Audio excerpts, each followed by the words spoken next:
आप देख रहे हैं अटेवा न्यूज, आपके हक की आवाज़। साथियों, आज खबर कन्नौज से है।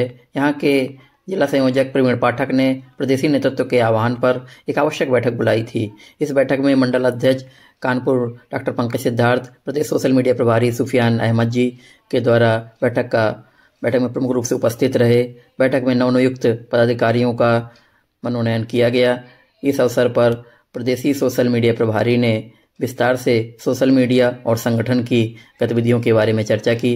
इस अवसर पर सिक्किम राज्य पेंशन बहाल करने वाला 6वां राज्य बनने पर उपस्थित सभी पदाधिकारियों ने एक दूसरे का मुंह मीठा कराकर बधाइयां दी। बंधु जी ने भी दूरभाष पर कन्नौज के साथियों को इस अवसर पर बधाई देने के साथ साथ दिशा निर्देश भी जारी किए। कानपुर मंडल अध्यक्ष ने कार्य करने के तरीके को एक मॉडल के रूप में प्रस्तुत किया कि कैसे वह जमीन पे काम कर सकते हैं और अपने जनपद को भी अग्रणी भूमिका में आगे ला सकते हैं। साथियों, प्रदेशी सोशल मीडिया प्रभारी ने इस अवसर पर अपनी बातों में जो भी रखा उनके कुछ प्रमुख अंश इस प्रकार हैं। आपके फ्रेंड्स लिस्ट में है, तो मेरे ख्याल से ऐसा नहीं होगा कि उनका जो है लाइक न मिले। अगर हमारा नेतृत्व इतना त्याग कर सकता है तो क्या उनके अपने नेतृत्व के 10% भी हम त्याग नहीं कर सकते? हम अपने नेतृत्व के हौसले को बढ़ाने के लिए कम से कम कुछ 5% त्याग नहीं कर सकते? ये देखिए कि पूरा देश कवर किए हुए है और आप ये समझते हैं कि आप समझते हैं हमारे विद्यालय में बहुत सारी समस्याएं, हमारे परिवार में बहुत सारी समस्याएं। क्या हमारे राष्ट्रीय अध्यक्ष पेंशन पूर्व वी कुमार बंधु जी विद्यालय में नौकरी नहीं करते? उनके परिवार नहीं है, उनके माँ बाप नहीं है या उनके नात रिश्तेदार नहीं है, उनका सामाजिक दायरा कहीं हमसे आपसे बहुत ज्यादा बढ़ गया। ऐसा नहीं है कि अटेवा के खड़ा होने के बाद ही उसके पहले भी उनका सामाजिक दायरा काफी बड़ा था। उनके ताऊ, उनके चाचा जो है विधायक के चुनाव लड़ चुके थे। तो हम ही नहीं कहते, उन्होंने उसी 24 घंटे में अपने टाइम का मैनेजमेंट बहुत बढ़िया ढंग से करना सीख लिया है। हमारे आपके पास टाइम मैनेजमेंट में यही फर्क है और कोई बहुत ज्यादा फर्क नहीं। हमको आपको टाइम मैनेजमेंट जो है बेहतर करना है। अपने भविष्य को देखते हुए, अपने बुढ़ापे के लाठी पुरानी पेंशन को ध्यान में रखते हुए, जिस तरह से अब तो आपके संघर्षों का परिणाम आना शुरू हो गया है, अब तो हमको आपको संघर्ष करने का जज्बा 10 गुना बढ़ जाना चाहिए। हमारे आपके अंदर जो है साथियों आसमान पर होना चाहिए। इसलिए साथियों, आप लोगों से निवेदन, अपील है, विनम्र निवेदन कि हम लोग अपने 24 घंटे में से कुछ समय अपने बुढ़ापे की लाठी पुरानी पेंशन के लिए जरूर निकालें।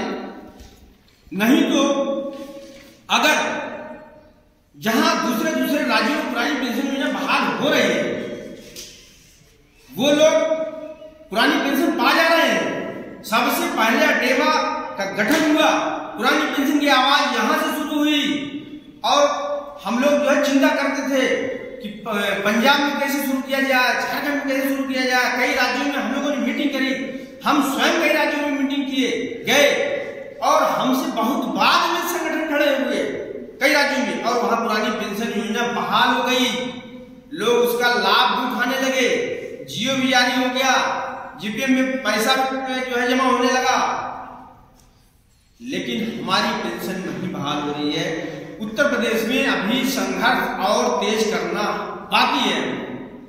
वोट फॉर ओपीएस का फार्मूला हमको अपने एक भाई पे पहुंचाना है, अपने एक भाई से ये निवेदन के साथ पहुंचाना है कि उनके नात रिश्तेदार, सगे संबंधी, भाई भतीजा जितने लोग हैं उनके तक ये फार्मूला पहुंचाना है कि वोट फॉर ओपीएस। अगर हमारा वोट है, वोटर लिस्ट में नाम है, तो हमारा वोट निश्चित रूप से पुरानी पेंशन योजना जो बहाल करेगा, जिसके घोषणा पत्र में होगा उसको जाएगा, जिसके एजेंडे में नहीं है होगा हम उसको अपना वोट नहीं देंगे। क्यों? क्योंकि जब ये राजनीतिक दल जब मेल थपथपा करके अपनी पेंशन बढ़ा लेते हैं तब वहां कोई लड़ाई नहीं होती उनकी।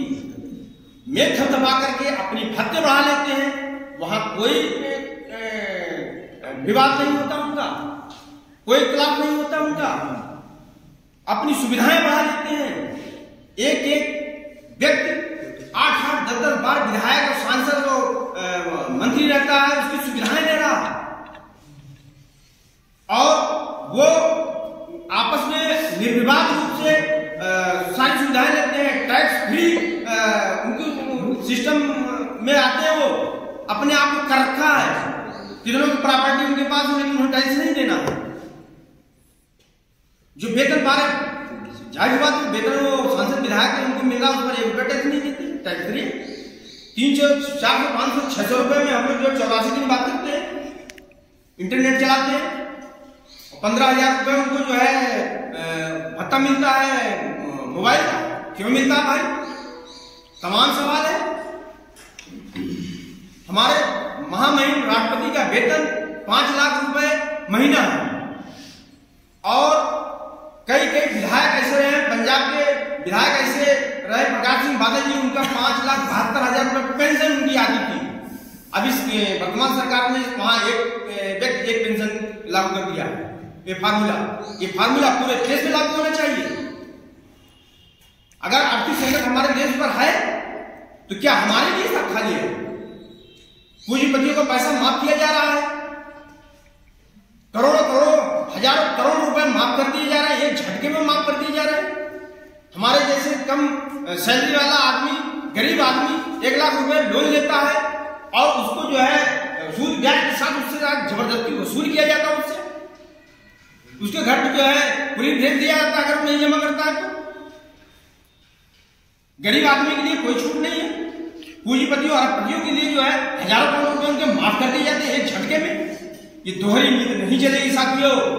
ये हटेवा एमओपीएस का दृढ़ संकल्प है कि पुरानी पेंशन योजना एम केंद्र प्रकार बहाल होकर रहेगी और अब युवाओं को भी जोड़ने के लिए निजीकरण को भी जो है हम लोगों ने इसमें शामिल किया है, क्योंकि निजीकरण हमारे देश के लिए जो है अभिशाप है, हमारे देश को बर्बाद करने वाला एक नासूर है।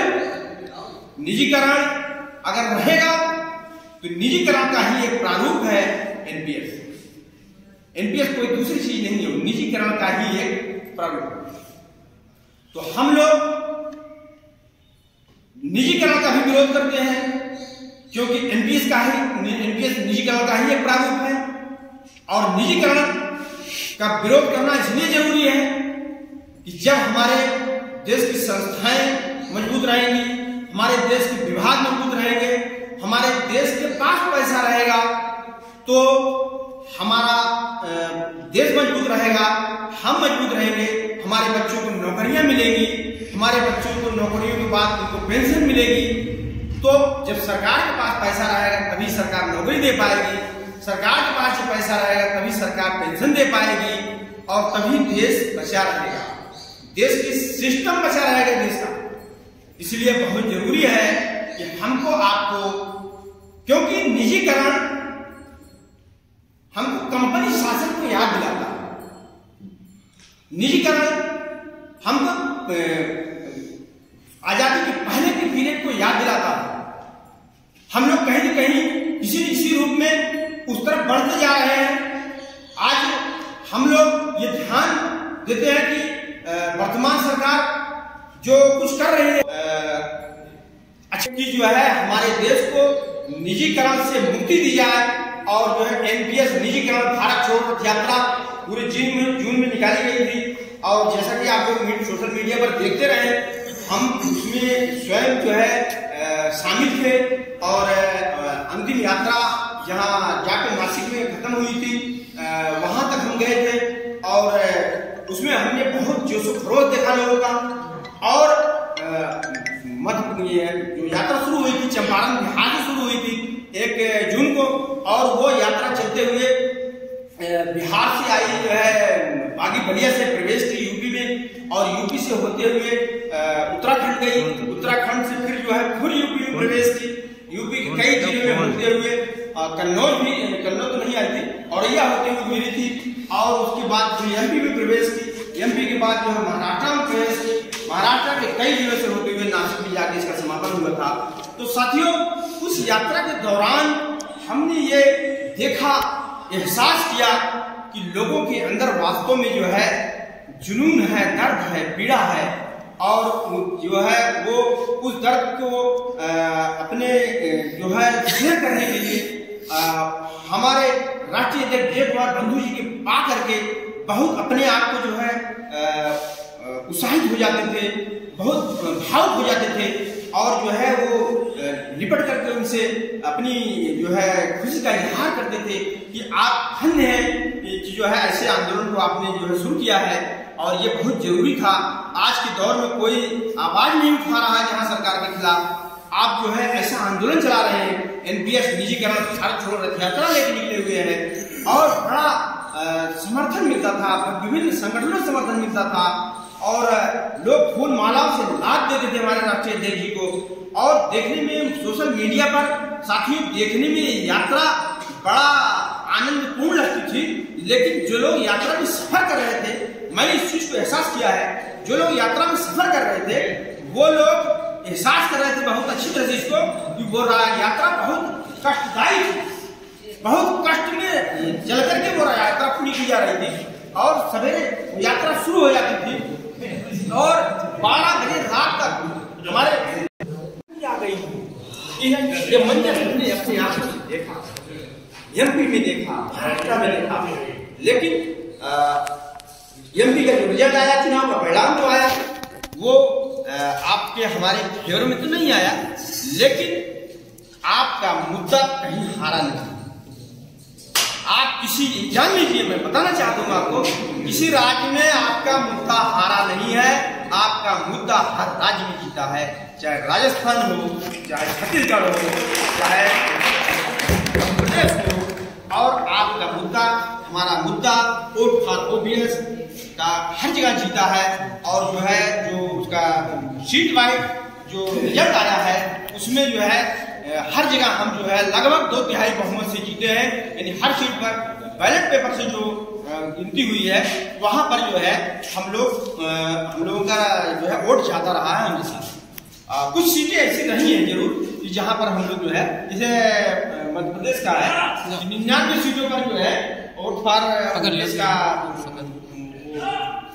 बहुमत रहा है, सीटें ज्यादा निकले हैं, और के मुकाबले हम 199 से जीते हैं, ये सब ये कर सकते हैं। तो हम लोग जो है अपने मुद्दे को आगे बढ़ाएं और जो है निर्वहन करें, अपनी जिम्मेदारी को समझ करें। आप अपने देश को बचाने के लिए संघर्ष करें, निजीकरण को विरोध करने के लिए संघर्ष करें, अपने बच्चों के भविष्य के लिए संघर्ष करें, ये सबसे बड़ी जिम्मेदारी है। आप जिम्मेदारी अगर समझें तो जय युवा, जय युवा, जय युवा, जय युवा। बंधु जी संघर्ष करो, हम तुम्हारे साथ हैं। बंधु जी संघर्ष करो, हम तुम्हारे साथ हैं। Vote for OBS, vote for OBS. Pension हक है, पेंशन हक है, पेंशन हक है। जय युवा, जय युवा, पूरा भारत डोल रहा है, पेंशन पेंशन बोल रहा है, पूरा भारत डोल रहा है, पेंशन पेंशन बोल रहा है। जय युवा, जय युवा, जय युवा, जय युवा। डॉक्टर रामाशीष सिंह अमर रहे, अमर रहे, अमर रहे। डॉक्टर रामाशीष सिंह अमर रहे, अमर रहे, अमर रहे। जय युवा, जय युवा।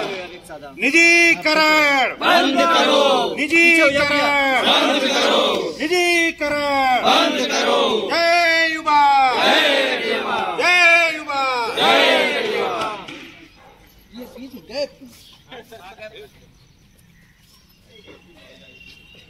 जो पुरानी पेंशन बहाल करेगा, देश पर राज करेगा। सर